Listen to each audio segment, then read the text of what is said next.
दर्शक बंधु भिडियोटी शेष पर्यंत निश्चय देखंतु, काटंतु नहीं। भिडियो शेष रे बहुत भल कथा अच्छी। भिडियोटी शेष पर्यंत निश्चय देखंतु।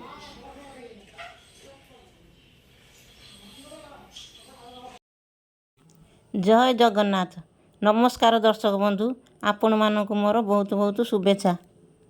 महाप्रभुंकर बहुत भक्त अच्छा, से मध्यरु दासिया बाउरी, बंधु महांती, भक्त सालबेग, यहीपरि अनेक भक्त अच्छा। मु आज जड़े श्रीकृष्ण भक्त विषय कहूँ। गोटे ग्राम गोटे गरीब ब्राह्मण तांको पत्नी सह रोते, बहुत दुख कष्ट चलुले। थरे से ब्राह्मण स्त्री से ब्राह्मण को कहले कहले आमे बहुत दुख कष्ट चलुँच। आ ग्राम सब स्त्री लोक मैंने केते अलंकार गहना सब पिंधुंट, मते बोली गोटे गहना भी आनी दौन। सेठू ब्राह्मण कहले अपेक्षा कर, मोर जड़े सांग अच्छा, सी आसिले आमर सबू दुख दूर हेब। किछि दिन पर जड़े धनी व्यक्ति से ग्राम को आसिले आ कहले मु ए ग्राम रे गोटे मंदिर करमी, आ मंदिर मध्य कले, आउ श्रीकृष्ण मूर्तिटे से मंदिर रे स्थापना कले। तापर से व्यक्ति ग्रामवासी मानू पचारे एट तो मंदिर है, आ मंदिरटी किए पूजा करिवो। ग्रामवासी माने कहले आम गाँव रे जणिए ब्राह्मण अछंती, तांकु से पूजार दायित्व दियंतु। आ से लोकटी मध्य से ब्राह्मण को पूजार दायित्व देले।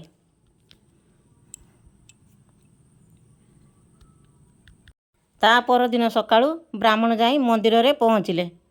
तांकु किछि पूजा विषय किछि भी जणा नथिला। ठाकुरंकर बहुत वस्त्र थिला, आ अलंकार मध्य थिला। से अलंकार गुड़िक ब्राह्मण कहला, महाप्रभु आपण तो एते ओजन ओजन अलंकार पिंधि पारिबेनी, आपण बेक पिंधिब, हाथ पिंधिब, सेगुड़िक पिंधतु नहीं। से गहना गुड़िक ब्राह्मण नहीं तांको स्त्री को देदेले, आ तांको स्त्री मध्य से गहना गुड़िक पिंधिले। मंदिर जाई ब्राह्मण महाप्रभु को कहला, प्रभु आपण मु तो किछि जानिनी पूजा, आपण निजे निजे आपणक नित्यकर्म सारी दियंतु। या कही ब्राह्मण आखि बुझी ध्यान रे बसिले। आ ध्यान रे बसी देखिले प्रभु जाई निजे निजे तांको नित्यकर्म सारी आसिले।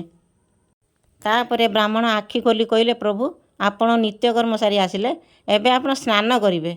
किंतु स्नान करिवे केते पानी रे तो मु जानेनी, बाल्टीए पानी कि 5 बाल्टी पानी कि 10 बाल्टी पानी, आपण जांतु एई पाखरे जो नदी अछि सेठी मन शांति करी गाधोई पाधोई आसंतु।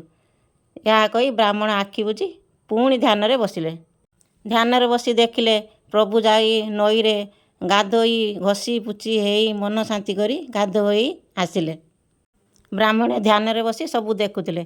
तापरे प्रभु गाधेई आसिला परे ब्राह्मण पुणी आखि खोली कहले, प्रभु आपण गाधेई सारी आसिले, एबे खाइबे कौन? मु तो किछि खाद्य रांधि शिखिनी, आपण जांतु गाँ को, जहाँ घरे जहाँ रोषे होइतिबो आपण पेट पूरा खाई आसंतु। तापरे आखि बुझी ब्राह्मण ध्यान रे पुणी बसिले। तार देखिले प्रभु जाई का घरे पूरी, का घरे खीरी, का घरे लहुणी, का घरे सर, आ एमिति बहुत प्रकार खाद्य खाई प्रभु पुणी मंदिर को आसिले। ब्राह्मण पुणी आखि खोली देखिले, कहले, प्रभु आपण तो खाई आसिले, एबे पड़ा पेट पूरी गला। एहीपरि प्रतिदिन ठाकुरଙ୍କ सेवा ब्राह्मण कले। सकाळू एहीपरि कहे, निजे जाओ गाधे आसब, निजे नित्यकर्म कर, निजे जाई गाँव रे खाई आस, पुणी राति हेले पुणी राति जातु सब घर खाई आसबे। एहीपरि प्रतिदिन ब्राह्मण महाप्रभु को कहले। एहीपरि प्रतिदिन चली थाए। तापरे गरम दिन आसिला। ब्राह्मण कहले, प्रभु आपन तो बहुत गरम लगुथिबो, देखुना मु केते छोट पतला कपड़ा पिंधिजी, आपण मध्य छोट कपड़ाटे पिंधतु। या कही से प्रभु को गोटे छोट गामिछाटे ताको अंटारे बांधिदेला। कहला, प्रभु एबे आपन गरम लगुनि तो, आपन ठीक लगुच तो? सेठू महाप्रभु ता कहले, हाँ मते जमा गरम लगुनि, एबे मते ठीक लगुची। एहीपरि किछि दिन गला। तापरे शीत दिन आसिला। सेठू ब्राह्मण कहले, प्रभु आपन को शीत लगुची, आपन को शीत वस्त्र पिंधाई देउची। प्रभु कहले, हाँ पिंधाई दियो, मते शीत लगुची। तापरे ब्राह्मण वस्त्र आनिले, तांकु जणा नथिला केउ वस्त्र केउडी पिंधा दियो। तेणु से तल वस्त्र ऊपर पिंधाई देले, आ ऊपर वस्त्र तले पिंधाई देले। तापरे पचारे, प्रभु आपन को शीत लगुनि तो? तापरे प्रभु कहले, ना ना जमा शीत लगुनि, तुमे जो मो बेकरे जो घाघरा भली झुले देइछ से तो पूरा मते गरम लगुच, जमा शीत लगुनि। ଏଇ ଶୀତ ଦିନରେ ଦିନେ ବର୍ଷା ପାଗ ହୋଇଥାଏ ଆଉ ପବନ ମଧ୍ୟ ଦେଉଥାଏ। ପ୍ରଭୁ କହିଲେ, ମୁଁ ଆଜି ଏତେ ମୋତେ ଶୀତ ଲାଗୁଛି ଆଉ ପାଗ ବି ବହୁତ କାଲୁଆ କରିଛି, ମୁଁ ଆଜି କାହା ଘରକୁ ଖାଇବାକୁ ଯାଇପାରିବିନି। ତୁମେ ଯାଅ, ତୁମ ଘରୁ ଯାହା ରନ୍ଧା ହେଇଥିବ ସେଇ ଜିନିଷ ଆଣିବ, ମୁଁ ଆଜି ଖାଇବି। ସେଇଠୁ ବ୍ରାହ୍ମଣ କହିଲେ, ଠିକ୍ ଅଛି, ମୁଁ ଯାଏ, ଆମ ଘର ଯାହା ରୋଷେଇ ହେଇଥିବ ନେଇ ଆସିବି। ତାପରେ ବ୍ରାହ୍ମଣ ତାଙ୍କ ଘରକୁ ଗଲେ। ରୋଷେଇ ହେଇଥିଲା ତାଙ୍କର ଖିଚୁଡ଼ି ଆଉ ଡାଲି, ତାହା ନେଇ ଆସି ପ୍ରଭୁଙ୍କୁ ଦେଲେ। କହିଲେ, ପ୍ରଭୁ ଆମର ଆଜି କିଛି ରୋଷେଇ ହେଇନି, ଖାଲି ଆମ ଘରେ ହେଇଛି ଖିଚୁଡ଼ି ଆଉ ଡାଲି। ପ୍ରଭୁ କହିଲେ, ତାହା ମୁଁ ଖାଇବି। ଖାଇସାରି କହିଲେ, ମୋତେ ବହୁତ ଭଲ ଲାଗିଲା, ମୋର ପୁରା ଖାଦ୍ୟରେ ପୁରା ଶାନ୍ତି। ଏହିପରି ରାତିରେ ବ୍ରାହ୍ମଣ ଯାଇ ତାଙ୍କ ଘରେ ଶୋଇଲେ। ତା ପରଦିନ ସକାଳୁ 9ଟାରେ ଉଠିଲେ। ଗ୍ରାମବାସୀମାନେ ପଚାରିଲେ, ଆପଣ ତ 9ଟା ବେଳେ ଉଠୁଛନ୍ତି, ଠାକୁରଙ୍କ ସେବା କରିବେ କେତେବେଳେ? ସେଇଠୁ ବ୍ରାହ୍ମଣ କହିଲେ, ଠାକୁର ରାତିରେ ରାସଲୀଳା କରୁଥିଲେ, ସେ ଡେରିରେ ଶୋଇଛନ୍ତି, ତେଣୁ ତାଙ୍କୁ ଶୀଘ୍ର ଉଠାଇବା ଉଚିତ ନୁହେଁ, ସେ ଶୋଇଛନ୍ତି, ଶୁଅନ୍ତୁ। ବ୍ରାହ୍ମଣ ଯାଇ 9ଟାରେ ଯାଇ ପ୍ରଭୁଙ୍କୁ ପୂଜା କଲେ। ତାପରେ ଭୋଗ ଫୋଗ ଯାହା କରିବା କଥା ଦେଲେ। ଏହିପରି ପ୍ରତିଦିନ ଚାଲିଥାଏ। ଦିନେ ସେ ଯେଉଁ ବ୍ୟକ୍ତି ମନ୍ଦିର କରିଥିଲେ ସେହି ବ୍ୟକ୍ତି ଆସିଲେ। କହିଲେ, ଦେଖିବା କିପରି ମନ୍ଦିର ପରିଚାଳନା ଚାଲୁଛି ଆଉ ଠାକୁରଙ୍କର ସେବା କିପରି ଚାଲୁଛି। ଆସି ଦେଖିଲେ ସେଇ ଗ୍ରାମରେ ଗ୍ରାମବାସୀମାନେ କହିଲେ, ଏ ବ୍ରାହ୍ମଣଙ୍କୁ କିଛି ପୂଜା ଜଣା ନାହିଁ, ଆପଣ ଏ ବ୍ରାହ୍ମଣଙ୍କୁ ବାହାର କରିଦିଅନ୍ତୁ ଆଉ ଅନ୍ୟ ବ୍ରାହ୍ମଣ ଆଣି ନିଯୁକ୍ତି ଦିଅନ୍ତୁ। ସେହି ମନ୍ଦିର ତୋଳିଥିବା ବ୍ୟକ୍ତି ଏ ବ୍ରାହ୍ମଣଙ୍କୁ ମନା କରିଦେଲେ। କହିଲେ, ତମେ କାଲିଠାରୁ ଆସିବ ନାହିଁ, ଆଉ ଗୋଟିଏ ନୂଆ ବ୍ରାହ୍ମଣଙ୍କୁ ନିଯୁକ୍ତି ଦେଲେ। ସେ ବ୍ରାହ୍ମଣ ସକାଳୁ ଆସି 4ଟାରୁ ଆସି ଠାକୁରଙ୍କୁ ଘଣ୍ଟି ବଜାଇ ଉଠାଇ ଠାକୁରଙ୍କର ନିତ୍ୟକର୍ମ ସାରି ଠାକୁରଙ୍କୁ ପୂଜା କଲେ। ଦ୍ୱିପହରେ ଖାଦ୍ୟ ମଧ୍ୟ ଦେଲେ, ସନ୍ଧ୍ୟାରେ ମଧ୍ୟ ପୂଜା କଲେ। ଏହିପରି ରାତି ହେଲା। ଯେଉଁ ବ୍ୟକ୍ତି ମନ୍ଦିର କରିଥିଲେ ସେହି ବ୍ୟକ୍ତିଙ୍କୁ ପ୍ରଭୁ ଯାଇ ରାତିର କହିଲେ, ମୋର ଏ ନୂଆ ବ୍ରାହ୍ମଣ ମୋର ଦରକାର ନାହିଁ, ମୋତେ ସେଇ ପୁରୁଣା ବ୍ରାହ୍ମଣ ଆଣି ମୋତେ ପୂଜାରେ ଲଗାନ୍ତୁ।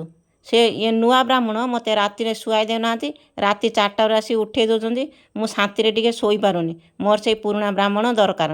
ଏହା ସ୍ୱପ୍ନରେ ସେ ଲୋକଙ୍କୁ କହିଲେ। ତା ପରଦିନ ସେ ବ୍ୟକ୍ତି ଆସିଲେ, ସେ ନୂଆ ବ୍ରାହ୍ମଣକୁ ତାଙ୍କୁ ବାହାର କରିଦେଲେ।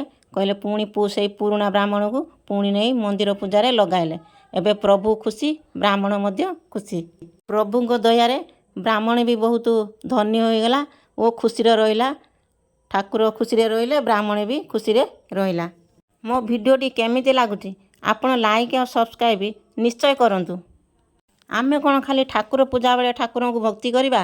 ନା, ଆମେ ଚାହିଁଲେ ଯେଉଁ ଟାଇମ୍ରେ ବସୁଛନ୍ତି, ଯେଉଁ ଟାଇମ୍ରେ ଚାଲୁଛନ୍ତି, ଯେଉଁ ଟାଇମ୍ରେ କାର୍ଯ୍ୟ କରୁଛନ୍ତି କି ବାହାରକୁ ଯାଉଛନ୍ତି, ସବୁ ସମୟରେ ଆମେ ପ୍ରଭୁଙ୍କୁ ସ୍ମରଣ କରିପାରିବା ଆଉ ଭକ୍ତି ମଧ୍ୟ କରିପାରିବା। ଆମେ ଯେତେ ଭକ୍ତି କରିବା ପ୍ରଭୁ ଆମକୁ ବିପଦରେ ସାହା ହେବେ। ଜଣେ କବି କବୀର ଦାସ ତାଙ୍କ ପଂକ୍ତିରେ କହିଥିଲେ, ଦୁଃଖ ମେ ସୁମରନ ସବୁ କରେ, ସୁଖ ମେ करे ना कोई, जो सुख में करे सुमरन, तो दुख काहे होई कबीरा, तो दुख काहे होई। ଆମେ ଯେତେବେଳେ ସୁଖରେ ଥାଆନ୍ତି ଆମେ କେବେ ପ୍ରଭୁଙ୍କୁ ଡାକନ୍ତି ନାହିଁ। ଯେତେବେଳେ ଦୁଃଖ ପଡ଼େ ସେତେବେଳେ ଆମେ କୁହନ୍ତି, ପ୍ରଭୁ ଏ ଦୁଃଖରୁ ରକ୍ଷା କର, ଏ ରୋଗରୁ ରକ୍ଷା କର, ପ୍ରଭୁ ଆମକୁ ରକ୍ଷା କର। ତେଣୁ ଆମେ ଦୁଃଖରେ ସୁଖରେ ସବୁ ସମୟରେ ନିଷ୍ଠାର ସହିତ ଆମେ ପ୍ରଭୁଙ୍କୁ ଡାକିବା ଉଚିତ, ତେବେ ଯାଇକି ଆମକୁ ପ୍ରଭୁ ସାହା ହେବେ। ରାମଚନ୍ଦ୍ରଙ୍କୁ ଶବରୀ ନିଜ ପୁଅ ଭଳି ପ୍ରେମ କରୁଥିଲେ ଆଉ ଭକ୍ତି ମଧ୍ୟ କରୁଥିଲେ। ତେଣୁ ରାମଚନ୍ଦ୍ର ହସି ହସି ଶବରୀର ଅଇଁଠା କୋଳି ଖାଇଥିଲେ। ଶବରୀ ଚାଖି ଚାଖି ପିତା କୋଳି ଫିଙ୍ଗି ଦେଉଥିଲା ଆଉ ମିଠା କୋଳି ଖାଇବାକୁ ଦେଉଥିଲା।